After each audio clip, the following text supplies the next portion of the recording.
Unmute mute करना है क्या? So good afternoon to you all.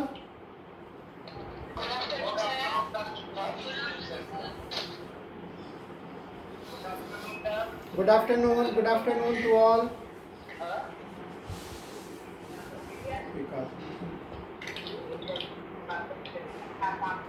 So,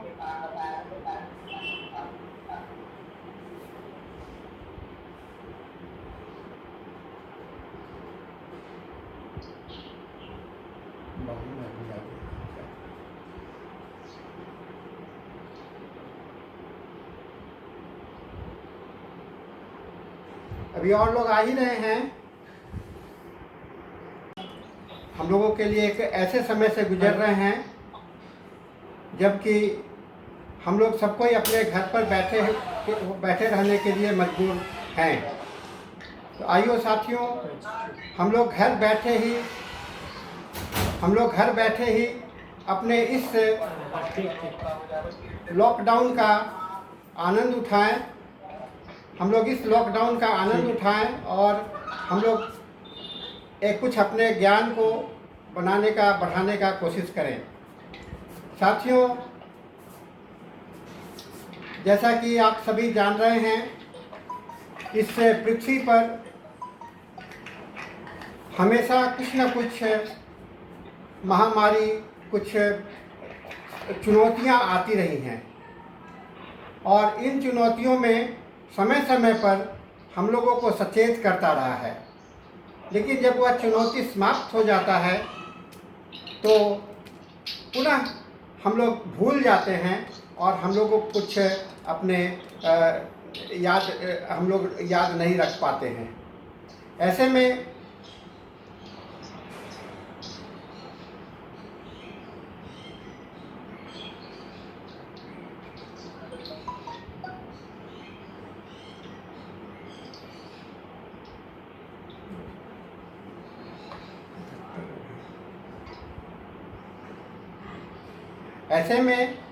हम लोगों को हमेशा आज के समय में एक ऐसा हम लोगों के पास में माहौल है कि हम लोग को ये सोचना चाहिए कि हम लोग चिकित्सक हैं और चिकित्सक होने के नाते हम लोगों का दायित्व क्या है।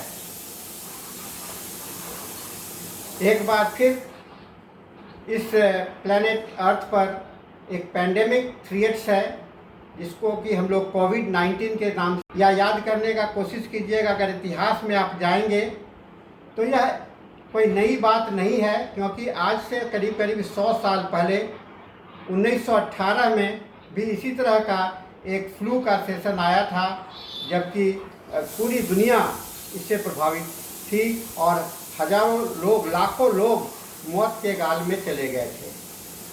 और उस समय भी, उस महामारी के समय में और शायद हर एक महामारी में इस होम्योपैथी अपना दायित्व संभालते रहा। जब से होम्योपैथी का खोज हुआ डॉक्टर हेनीमैन के समय से और आज तक लगातार हमेशा कुछ न कुछ हम लोग इसके अपने अंदर में परिवर्तन करते पाए हैं। साथियों,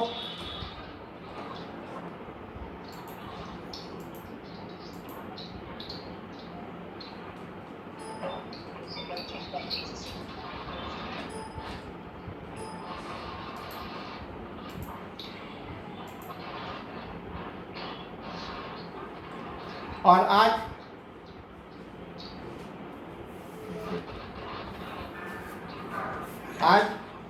समय है और सारी दुनिया जब नए दवा के खोज में लगे हुए हैं, कोरोना के लिए, इस कोविड-19 के लिए नई दवा के खोज में लगे हुए हैं।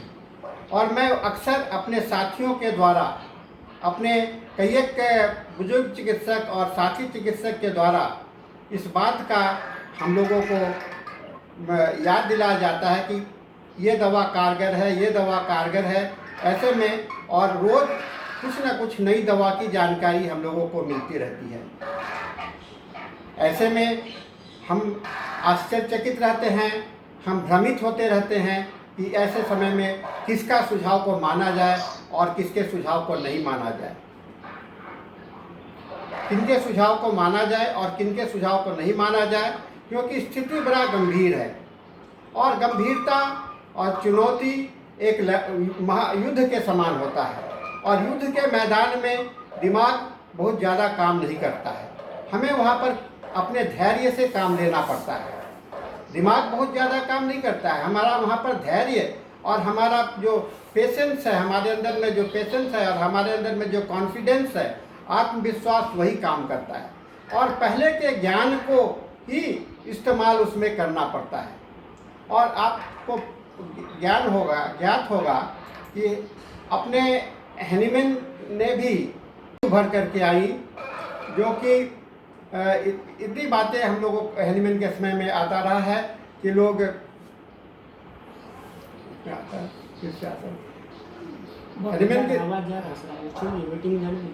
हैनीमैन के समय में भी इस तरह के चैलेंजेज आए।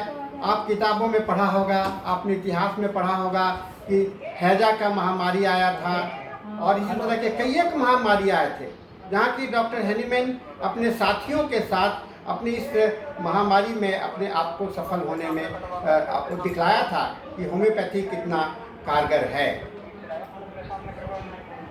आज हम लोगों को यह सोचने का अवसर भी है कि और कुछ सीखने का भी अवसर है इस महामारी के माध्यम से।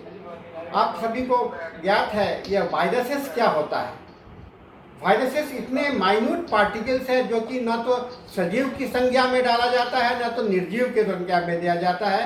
ये इतने माइन्यूट पार्टिकल्स है, जितने कण हैं, माइन्यूट कण हैं, जिसका प्रभाव जो है सो भयंकर होता है और अपने दृष्टिकोण से, हमारे दृश्य जगत से भीतर बाहर इसके जो इफेक्ट होते हैं उसको हम लोग डायनेमिक इफेक्ट कहते हैं।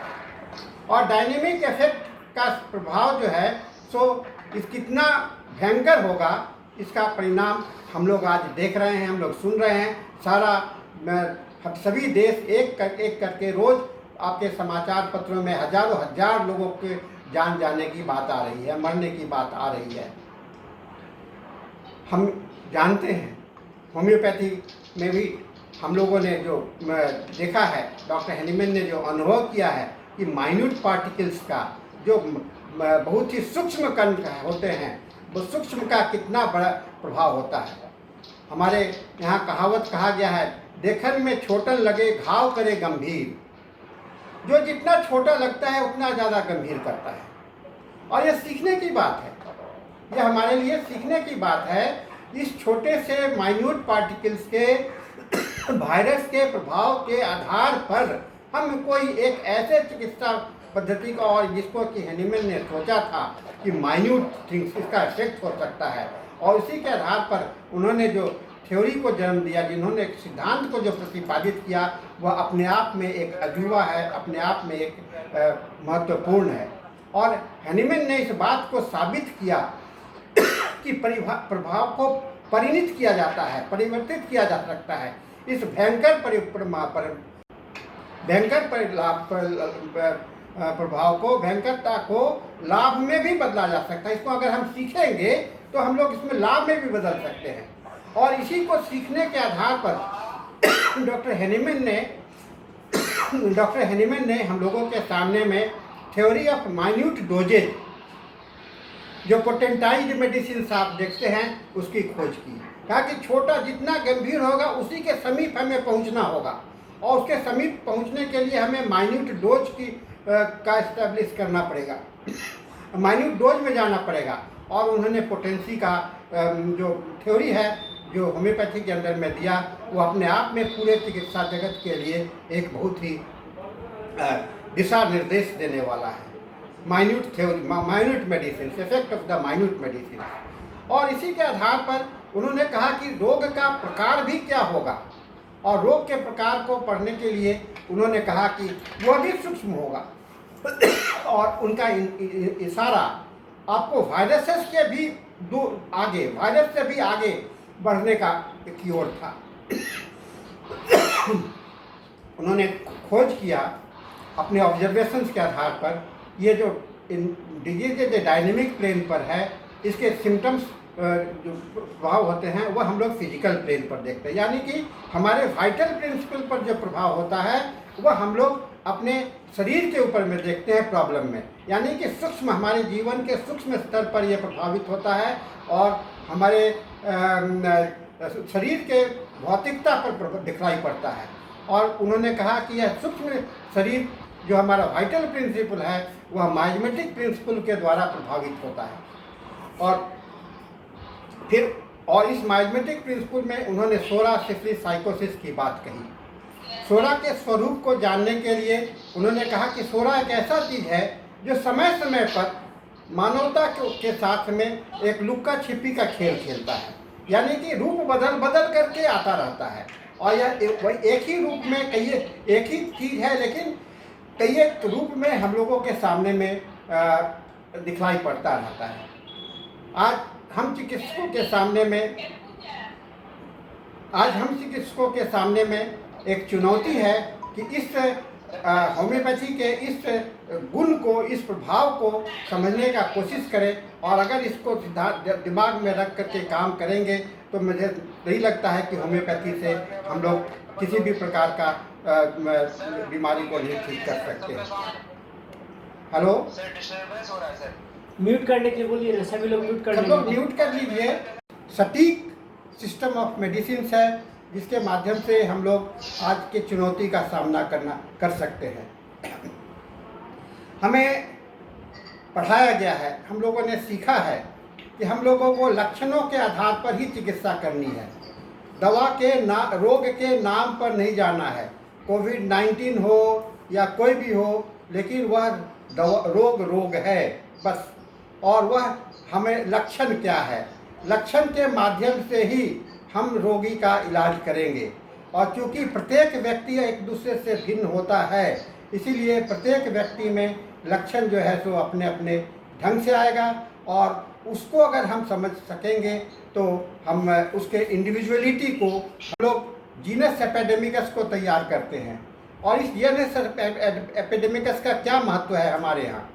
जो जीनस एपिडेमिकस जो है वह उस दवा कुछ एक समूह को रिप्रेजेंट करता है, एक कॉमन सिम्टम्स को रिप्रेजेंट करता है, जिसके आधार पर आप किसी भी जो भयानक स्थिति है, बहुत ज़्यादा लोगों का इलाज करना है, वैसे में आप जाते हैं।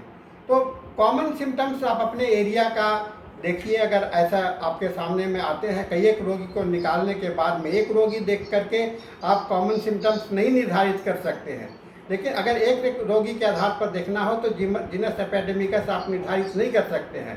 तो दो तरह के जीनस एपिडेमिकस है।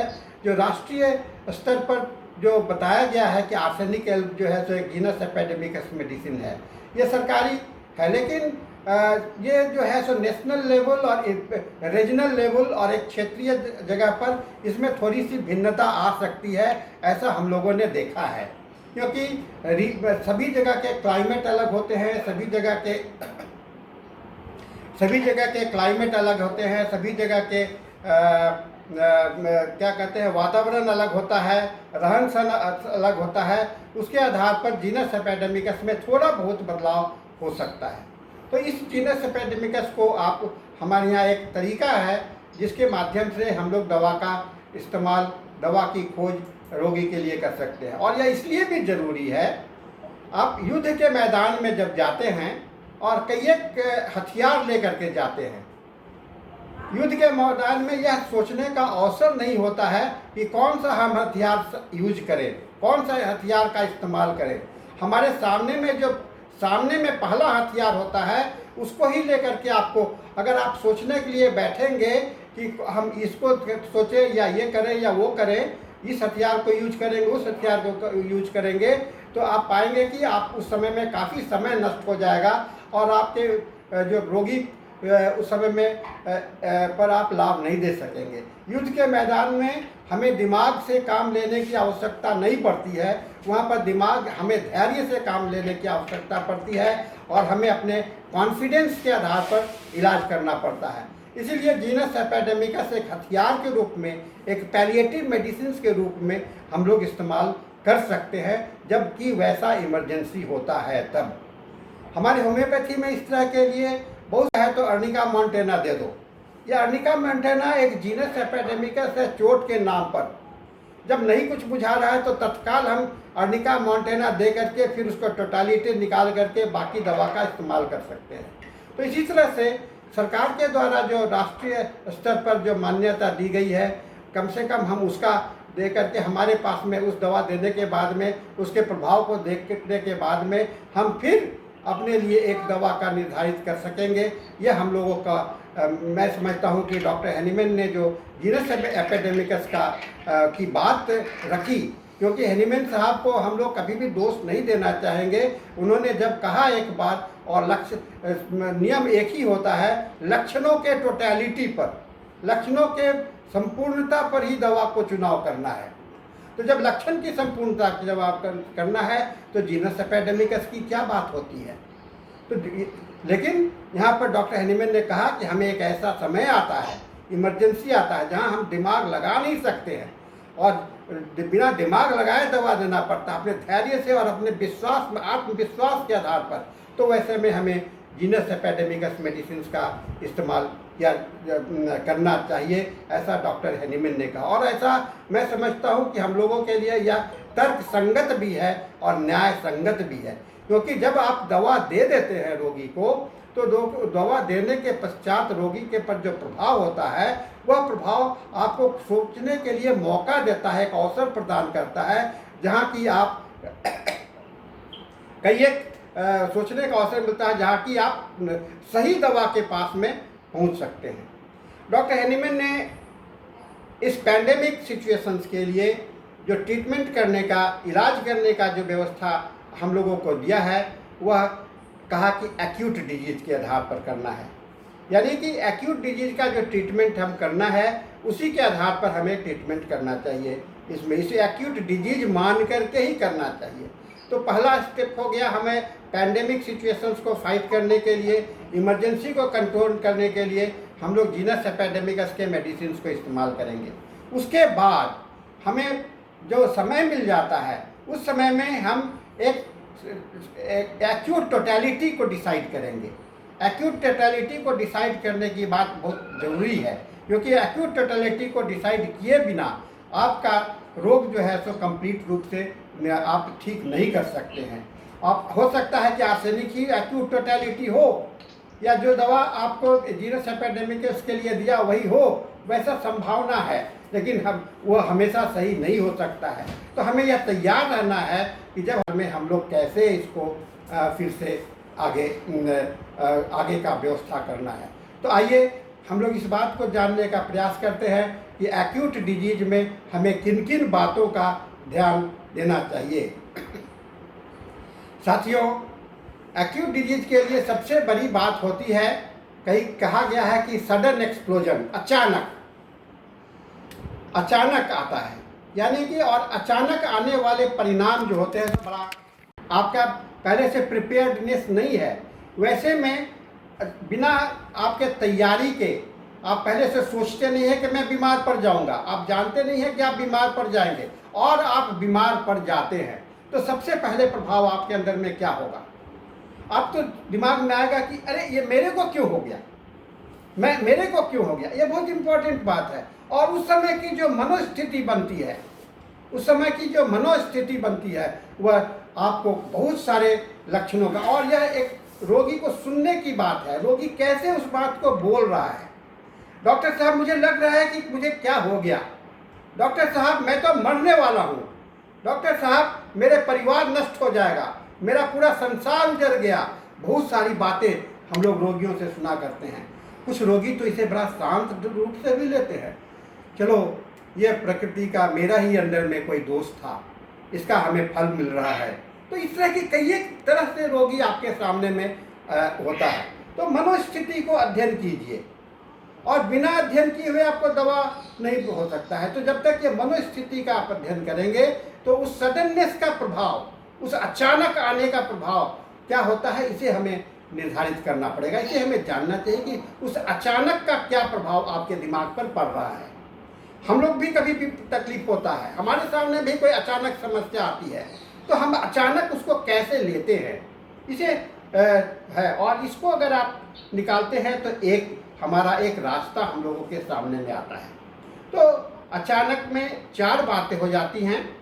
अचानक कैसे आया, उसके लिए रोगी क्या पहले से सोच रहा था, नहीं सोच रहा था, उसके प्रति वह क्या प्रतिक्रिया करता है, रिस्पॉन्स क्या होता है, माने वह क्या उसका अचानक आने में अपनी व्यवस्था क्या करता है, अपने हाथ पैर छोड़ देता है या उससे लड़ने की कोशिश करता है या कैसे उसको संभालने का कोशिश करता है, ये जानने का कोशिश करना चाहिए। और उसके बाद में आता है अब वह प्रभाव होने के बाद में अब वह रोग और बढ़ता जा रहा है या बढ़ने के बाद में वह घटाव की ओर में है, रिकवरी की ओर में है।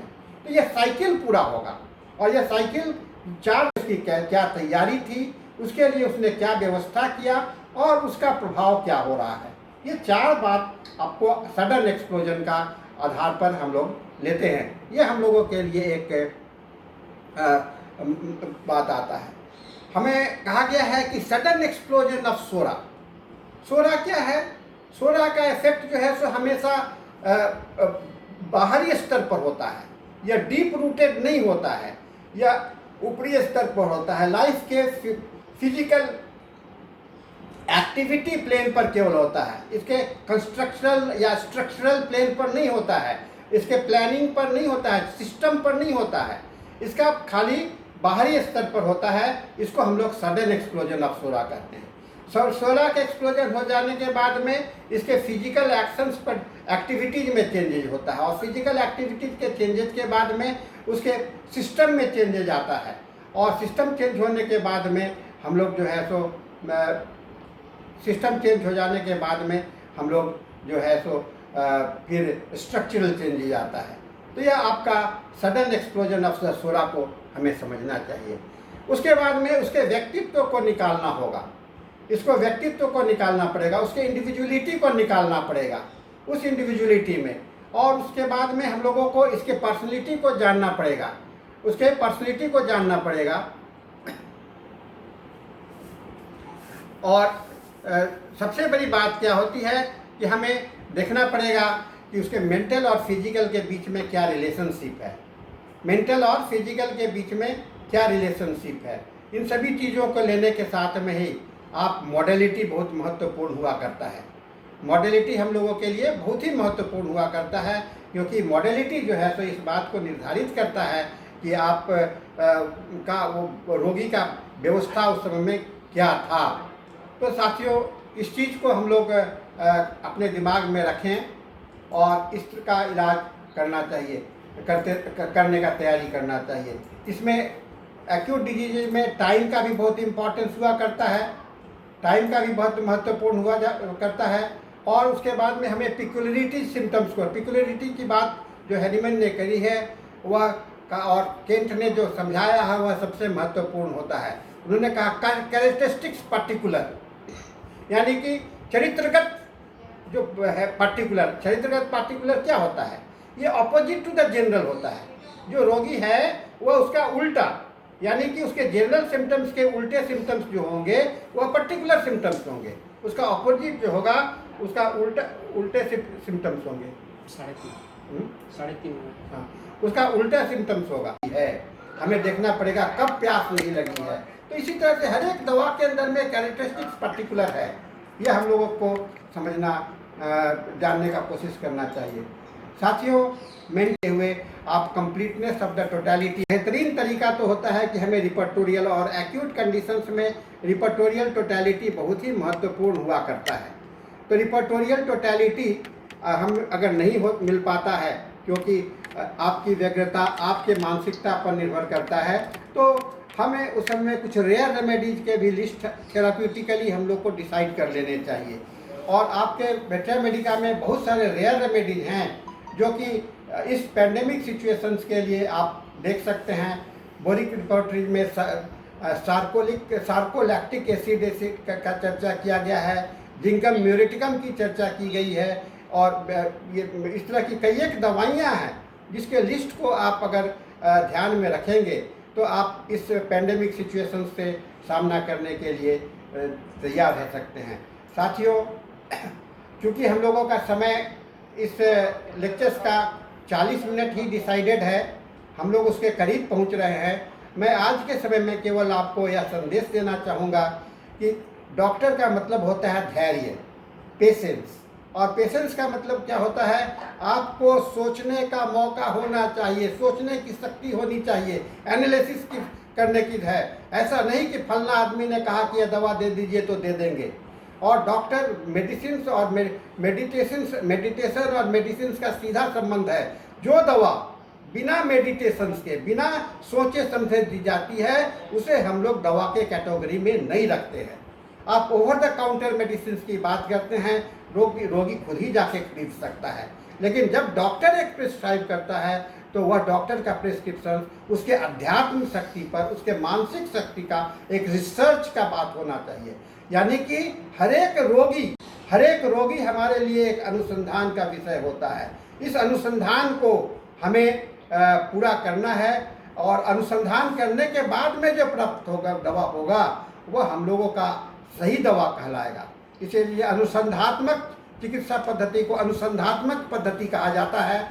यहाँ कभी भी कोई चीज़ पहले से पकी पकाई हुई चीज न भविष्य थी, न पहले आपने कभी देखा है, न आज जो आपके सामने में बैठा है रोगी वही सत्य है, और आगे भी उसके जैसा रोगी आपको नहीं मिलेगा। इस बात का हमेशा ख्याल रखें कि न पहले वह रोगी हमने वैसा देखा था, न आगे आएगा। यह वर्तमान जो है तो वह हमारा एक जो प्रत्यक्ष है वह एक यूनिक चीज़ है। इसमें यूनिक क्या है, इसमें यूनिक क्या है, उसके अंदर में विचित्रता क्या है? वह विचित्रता उसका टोटैलिटी से है। टोटैलिटी कभी भी, एक बात का यह भी दिमाग में रखें, एक लक्षण से कोई भी टोटैलिटी पूरा नहीं होता है। इस बात को दिमाग में गांठ बांध ले। एक लक्षण से patient is never represented by a single symptoms however peculiarity. अगर यह बात आपके दिमाग में है तो आप निश्चित रूप से कुछ लक्षण के समूह को खोजेंगे, और लक्षण के समूह खोजने के पश्चात आपको एक दवा का स्वरूप दिखलाई पड़ेगा, और वही है। तो साथियों, डरने की बात नहीं है, सीखने की बात है। महामारी हमें यह बात को सिखाया है कि हमें धैर्य कितना उत्पन्न करना चाहिए। आप सभी घर में बैठे हैं, सभी अपना चिंतन में लगे हैं, और इस चिंतन की प्रक्रिया को बढ़ाइए। चिंता मत कीजिए, चिंतन कीजिए। चिंता मत कीजिए, चिंतन करना हमें जरूरी है, और बिना चिंतन के कुछ नहीं मिलता है, कोई भी फल नहीं मिलता है। और डॉक्टर का जीवन ही बना है चिंतन करने के लिए। हम बने हैं चिंतन करने के लिए। हमें चिंता नहीं अगर करेंगे, चिंतन नहीं करेंगे, तो हम जग का कल्याण नहीं कर सकते हैं। और वही डॉक्टर सही होता है जो कि चिंतन करके दवा देता है, सोचने के बाद दवा देता है, प्रयास करने के बाद दवा देता है। यही उसका आधार है, वही उसके चिकित्सा करने का ये तरीका है। तो साथियों, हम लोगों का समय समाप्त हो रहा है, और मैं आपको इस संदेश के साथ में कह रहा हूँ, बीच बीच में कोई डिस्टर्बेंस लेक्चर में हुआ है, इसके लिए हम लोग कई एक समय से कर रहा था क्रॉनिक डिजीज का। उन्होंने रात में शाम को फ़ोन किया, डॉक्टर साहब हमारे सिर में दर्द हो रहा है और फीवर आ गया है। तो इस फीवर के को इलाज करने के लिए हमने उनका जो फाइल को देखा, तो उनके लिए एक मेडिसिन है, और मात्र 2 घंटे के अंदर में उसके फीवर चेक हो गए और वह आदमी स्वस्थ हो गए। तो बहुत ही बड़ी बात है। हमारा होम्योपैथी एक साइंटिफिक सिस्टम है, और यह होम्योपैथी के साथ में स्पिरिचुअलिटी को आप जोड़ देते हो तो निश्चित रूप से आप एक चिकित्सक कहलाने के अधिकारी होते हो। साथियों, इसके साथ मैं आप सबों को शुभकामनाएं देता हूँ। अपने घर में रहें, सुरक्षित रहें, अपने आप को समाज के प्रति अपने दायित्व को बनाए रखें, और इस बात को लेकर के हम लोग हमेशा अपनी सजगता को बनाए रखें। धन्यवाद।